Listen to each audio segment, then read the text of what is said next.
What's going on? What's happening? What's popping? Welcome back to another great episode of Simone with the Spizoids. I'm Simone, bringing you guys the daily sports talk. So if you're new here, if you're old here, you haven't already subscribed to the channel, make sure you start what you're doing. Make sure you leave a comment. Make sure you subscribe and keep rocking with me. Also, make sure you check out the links down below. The first link is to buy me a coffee to help fuel this channel. The second link is to shop the official Simone with the Sports merch collection. And the last link down below is to subscribe to our podcast, Tough Calls, where me and Dylan have some of your favorite sports analysts, reporters, former and current athletes chop it up with us on the pod. So if you don't want to miss out on that combo, go subscribe there. Also turn your notification bells on because the videos is coming like boom, boom, boom, boom, boom. And you don't want to miss it. Guys, let's get into today's topic. Ooh, you guys know I love some drama, and you guys know I love some competition. Two things about me that's true. I love some drama and I love some competition, and that's what's going to be going on in our wide receiver room this year. Drama and competition. Well, this training camp. Guys, right now we have 8 wide receivers on the roster, 8 wide receivers signed under some sort of contract. And the Eagles typically keep around 6, sometimes 5 receivers on the roster in the last 3 or so years. I'll give you guys the exact numbers. So in 2020, we had 7 wide receivers on the roster. In 2019, we had 5. 2018, we had 6. Now, of course, we have a new coaching staff. So let's talk a little bit about Nick Sirianni's wide receiver room while he was with the Indianapolis Colts as an offensive coordinator. So in 2020, they had 6. In 2019, they had 6. 2018, they had 5. So we can even see this wide receiver room being cut down to at least 7, but most likely 6, judging off of the way that the Eagles usually staff the wide receiver room and the way the Colts do as well. So it's trouble, guys, in the wide receiver room, but it's time for these boys to step up. Now, drafting Devonta Smith and signing Trevon Grimes, that changes a lot of things. So we pretty much going to go through position by position group and kind of see who is most likely to be cut and who is most likely to be staying. So Devonta Smith, wherever Devonta Smith lines up, he is wide receiver 1, period. Okay, he's the most talented guy. He's top 3 talented guys on our team, period. Okay, top 2 talented guys on our team. So Devonta Smith is wide receiver 1 wherever he lines up, and we're going to go through the X, the Y, and the Z positions. But let's remember that Nick Sirianni, his offensive schemes usually tend to line up wide receivers in multiple places. Even though Devonta Smith is small, he's still expected to be even playing wide out a lot of the times, and Nick Sirianni goes back to saying how he played T.Y. Hilton at wide out, and T.Y. Hilton doesn't fit that wide out mold, that big body wide out. So regardless, Devonta Smith is wide receiver 1, but in this group, I grouped him as an X receiver. I know some of you guys are worried about his size, but Nick Sirianni said, that ain't no problem. That ain't no problem. So let's start with the X group. The X group is where the competition lies, okay? Devonta Smith, Travis Fulgham, Trevon Grimes, and J.J. ARCEGA-Whiteside. So obviously the wideout position, you got to be a big body guy. You have to have a big catch radius. You got to be very good at route running.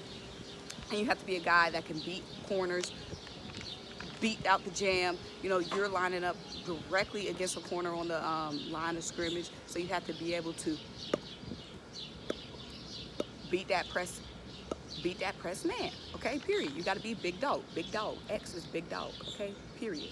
So obviously we know Devonta Smith is a lot. J.J. ARCEGA-Whiteside is gone. Maybe practice squad, maybe tight end group, he's gone. We already know. J.J. hasn't shown anything. He's only stayed on the roster this long to appease the Eagles for taking him in the 2nd round. That's the only reason why he's on the roster this long. Now, a lot of you guys want to experiment with him at tight end because he is a bigger body guy. He just has 0 athleticism, 0 mobility. He's nothing but a big body. He ain't nothing but a big body. So unless they want to experiment with him at tight end, then he's gone, period. Now, Travis Fulgham, I see Travis Fulgham leaving too. Trevon Grimes, I see the X. Now, Travis could end up on the practice squad, but as of right now, I see Smith and Trevon Grimes. Okay, because usually they only keep 2 wideouts, and then they have someone on the practice squad. So I know Travis Fulgham was our guy last year, but Trevon Grimes is already immediately better than Travis Fulgham. He's younger, he has higher upside. He played with Kadarius Toney and Kyle Pitts and still shined. He played with Kadarius Toney and Kyle Pitts and still shined, okay? Let's read his numbers. He had 589 yards last season playing with Pitts and Kadarius Toney. He already has a connection to Brian Johnson, our quarterbacks coach. I really see Trevon Grimes beating out, well, we already know anybody beat out J.J. ARCEGA, but I see him beating out Travis Fulgham as well.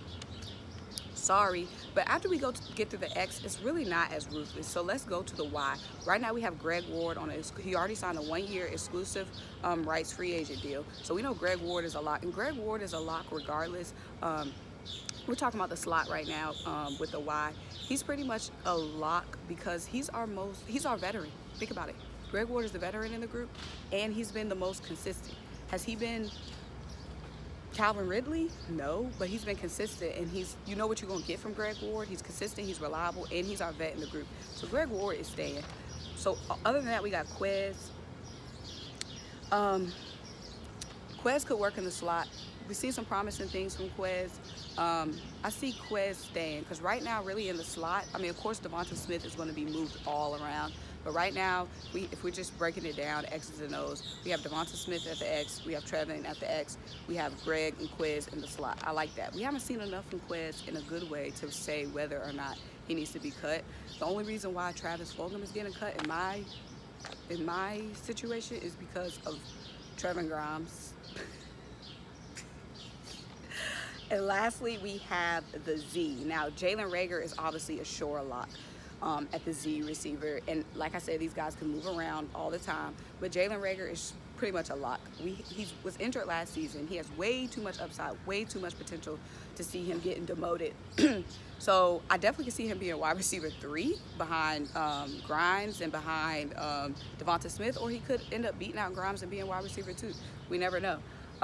John Hightower, he's a little bit of a bust. He hasn't really shown that much, not really good at clean route running. He's pretty much just a speedster guy. So he's another guy on the bubble that I'm not sure about. So pretty much my only locks is Greg Ward, Jalen Reagor, Devonta Smith, of course, and Trevon Grimes. I think Quez Watkins would stay, but I feel like JJ ARCEGA, Travis Fulgham, and John Hightower are the ones who are going to be out. But let me know what you guys think. Make sure you like this video. Make sure you leave a comment. Make sure you subscribe. Make sure you keep rocking with me. Until I talk to you guys next time. Bye.